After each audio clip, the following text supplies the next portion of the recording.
VDG education and knowledge channel में आपका स्वागत है। जरा सोचिए, पूरे 500 साल जो लड़ाइयों, लूट और कमाल की रणनीतियों से भरे हुए थे। आज हम भारत पर हुए दो ऐसे जबरदस्त आक्रमणों की कहानी को समझने वाले हैं, जिनकी शुरुआत तो बिल्कुल अलग अलग इरादों से हुई थी।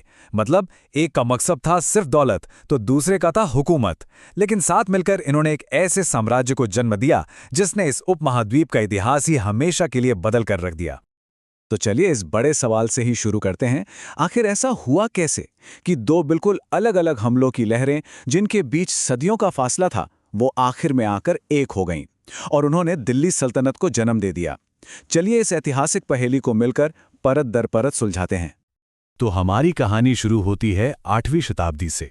ये थी पहली लहर, अरबों से संपर्क। और ये सिर्फ एक फौजी हमला नहीं था, ये भारत की सरहदों पर दो बिल्कुल अलग संस्कृतियों का पहला बड़ा टकराव था। 712 ईस्वी में मोहम्मद बिन कासिम ने सिंध पर जीत तो हासिल कर ली, लेकिन ये जीत कहानी का अंत नहीं बल्कि सिर्फ शुरुआत थी। क्योंकि इसके बाद जो हुआ वो वाकई में असाधारण था। भारतीय राज्यों ने जबरदस्त मुकाबला किया। 738 ईस्वी में गुर्जर प्रतिहार और चालुक्य जैसे ताकतवर राजाओं ने मिलकर अरबों को इतनी बुरी तरह हराया कि अगले 300 सालों तक वो भारत में आगे बढ़ने की सोच भी नहीं पाए। ऐसा लगा मानो एक अभेद्य दीवार खड़ी कर दी गई हो। तो पहली लहर का राजनीतिक असर तो बहुत कम रहा, लेकिन हाँ, सांस्कृतिक लेनदेन काफी गहरा था। अब कहानी में आता है 300 साल का एक लंबा लीप। अरबों के बाद अब स्टेज पर एक नई और पहले से कहीं ज्यादा आक्रामक शक्ति का उदय होता है, तुर्क। ये वो लोग थे जो मध्य एशिया से एक आंधी की तरह आए और इतिहास का रुख मोड़ने वाले थे। अच्छा, ये तुर्क थे कौन? ये असल में मध्य एशिया के लड़ाके थे जिन्होंने इस्लाम अपना लिया था। इनकी मिलिट्री पावर के पीछे दो बड़ी वजह थी। एक तो मध्य एशिया के बेहतरीन घोड़े और दूसरा गाजी होने का जुनून, मतलब धर्म के लिए लड़ने वाला योद्धा। इसी माहौल में अलपतिगिन नाम के एक तुर्क गुलाम ने गजनवी वंश की नींव रखी। एक ऐसा नाम जो बहुत जल्द ही भारत के इतिहास में एक खून से सना अध्याय लिखने वाला था। और गजनवी वंश का सबसे बदनाम चेहरा था महमूद गजनवी। उसका इरादा एकदम साफ था। उसे भारत में कोई साम्राज्य नहीं बनाना था, बल्कि यहाँ के मंदिरों और शहरों की बेहिसाब दौलत को लूटना था। उसने भारत पर कोई एक दो नहीं बल्कि 17 बार हमले किए, और हर बार उसका मकसद सिर्फ और सिर्फ एक था, लूट। जरा इस नक्शे को देखिए। ये जो रास्ते दिख रहे हैं, ये गजनवी की तबाही की गवाही देते हैं। पेशावर से लेकर कालिंजर और सोमनाथ तक उसने उत्तर भारत को कुछ इस तरह रौंदा कि ये इलाका मिलिट्री और इकोनॉमी दोनों ही तरह से कमजोर पड़ गया। चलिए उसके कुछ सबसे बड़े हमलों पर एक नजर डालते हैं। साल था 1001। पहला बड़ा हमला।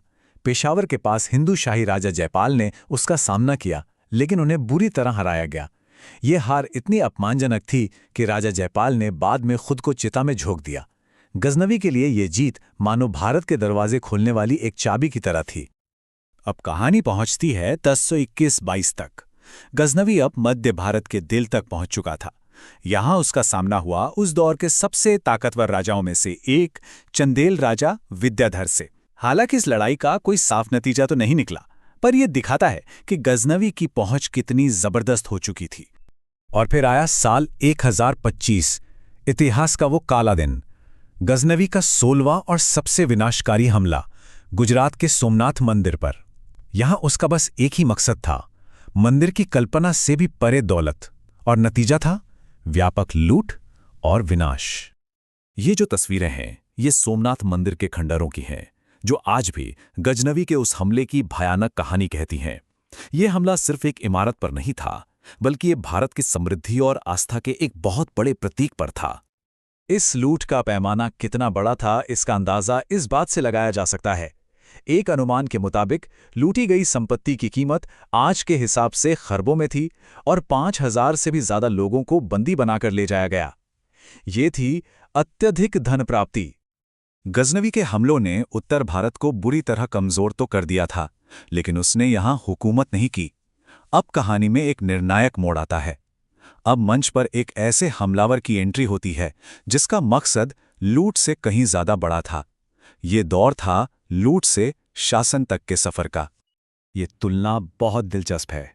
देखिए, एक तरफ है महमूद गजनवी, जिसका एकमात्र मकसद था दौलत लूटना। और दूसरी तरफ है मोहम्मद गोरी, जिसका सपना था एक साम्राज्य बनाना। गोरी ने गजनवी के हमलों से एक बहुत ज़रूरी सबक सीखा था कि भारत को जीता जा सकता है, बस इरादा और रणनीति अलग होनी चाहिए। और यही सबसे ज़रूरी बात थी। मोहम्मद गोरी का लक्ष्य गजनवी की तरह लूटकर वापस लौट जाना नहीं था। वो यहीं रहकर एक स्थायी तुर्की साम्राज्य की नींव रखना चाहता था। उसने पूरी प्लानिंग के साथ पहले पंजाब और सिंध पर कब्जा किया, ताकि भारत में आगे बढ़ने के लिए एक मजबूत बेस तैयार हो सके। और गोरी के इस बड़ी सोच का सीधा टकराव हुआ दिल्ली और अजमेर के महान शासक पृथ्वीराज चौहान से। तराइन के मैदान में 2 ऐतिहासिक युद्ध लड़े गए।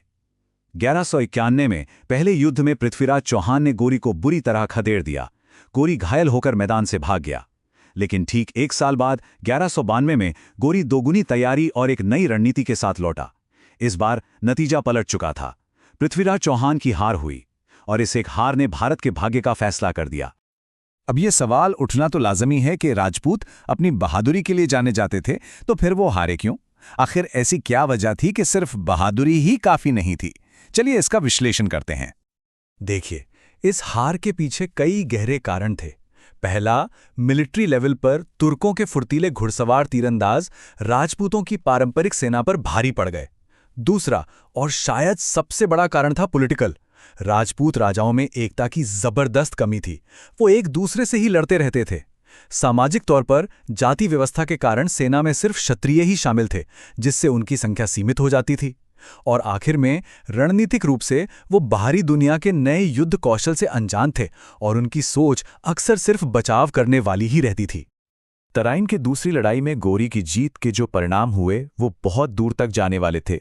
ये सिर्फ एक राजा की हार नहीं थी, बल्कि ये भारत में एक नए युग की शुरुआत थी।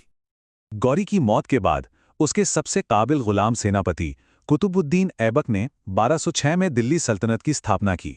ये वही सल्तनत थी जिसका सपना गोरी ने देखा था, और इस एक घटना ने भारतीय उपमहाद्वीप के इतिहास की धारा को हमेशा के लिए एक नई दिशा में मोड़ दिया।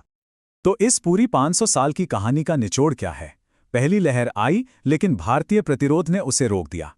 फिर आई दूसरी लहर का पहला हिस्सा, जिसमें गजनवी की लूट ने भारत को अंदर से खोखला कर दिया।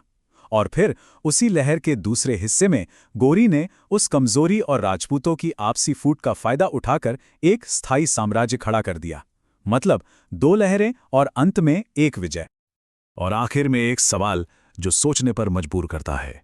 अगर उस दौर के राजपूत राजा अपनी आपसी दुश्मनी को भुलाकर एक हो जाते, तो क्या भारत का इतिहास कुछ और होता? क्या तुर्की आक्रमण का नतीजा बदला जा सकता था? इस ऐतिहासिक सफर में हमारे साथ चलने के लिए धन्यवाद। इतिहास से संबंधित विषयों के लिए हमारे चैनल पर बने रहें और हमारे चैनल को सब्सक्राइब करें, लाइक करें, शेयर करें और कमेंट ज़रूर करें कि मुझे किस तरह के वीडियो बनाने चाहिए, और अपने विचार ज़रूर साझा करिएगा।